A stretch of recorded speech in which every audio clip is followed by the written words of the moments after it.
October 29, 2019. All right, so today I'm going to be interviewing Anthony Shaboobs Qureshi. He definitely has a lot to share in regards to the history of SoCal dance, so I'm excited for that. And then right after that, I'm going to be interviewing Galit, who is the host of Dance Speak podcast. So I've been trying to organize this with her for the past fucking year and a half, and she and I are so busy, and just it's honestly a miracle for us to get on the same page for this one. So pretty excited for that. Then after that, I'm going to be visiting Crystal Arts Dance Center or Dance Academy to see if it's just to check their space in regards to these auditions that we're going to be hosting.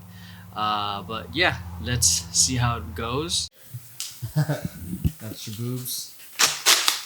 Woo! Oh, I think I broke this, but fuck! I just got this light too. Wow. From the pressure of these. All of these people are essentially just people who I thought were doing really amazing things. Shaboob's doing videography and content creation for a lot of the big choreographers and some of the companies around LA. People have created businesses and careers. I used to tell people all the time, I joked, I would dance like Chandler from Friends. You are the product and the service. Yeah. And once you understand that and value your time and the efforts that you do, then you really start to be like, okay, I have to learn to pay for this. You start learning the successful podcast with Anthony. Hope you guys enjoyed the little bits and pieces. The whole thing should be in the link down below. Next up is meeting up with a personal trainer, dance trainer, and dancer and head of the choreographer of the LA Sparks, Galit. Running a little late, which is why I'm walking as fast as I can. Pursuing dance in the traditional way for a professional dancer, I came to this really difficult term of, dang, this is really not how I want to spend hours of my life. So let's say in your room with 200 other faces, or even 50, feeling like, okay, I crushed it, I should have been booked. I understand that feeling, but you don't know if 50 people around you have been in those audition rooms for 5 years more than you. I had Lyme's disease, and I was knocked out. There was a month where I was in bed more than half of the day, and if I even had a conversation with someone, I'd be so exhausted I'd have to sleep. Wow. I couldn't help but look at my life, and my recovery wasn't guaranteed. Okay. All right. So, okay. Great interview with Galit and Anthony. Definitely love doing this kind of stuff. I'm gravitating to it more and more every time I do it. With a lot of stuff happening, losing a big client, and then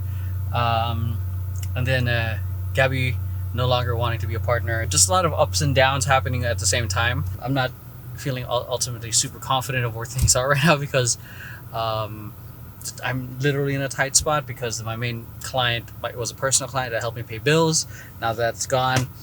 So that's honestly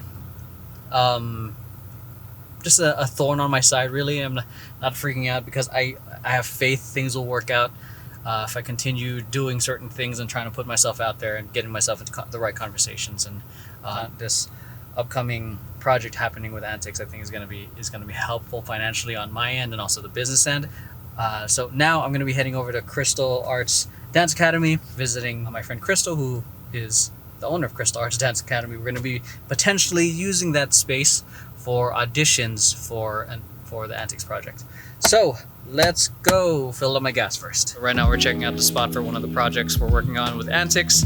So she was located somewhere else, but I definitely like this spot a lot better. So one of the things that I really liked about this space was obviously how spacious it was, but also I enjoyed the natural lighting. The main reason I was here was that we were looking for a space to do auditions for Vision Paradox and Antics' upcoming documentary project. I already had a few other studios in mind that were pretty popular, but ultimately we landed with this one because at the end of the day, I wanted to support a friend. And fortunately enough, she had some time, so we were able to also do a podcast. Back in the day, my parents couldn't afford dance classes, so my dad would teach me. The first location was a little bit tough when I was starting out because my dad got sick.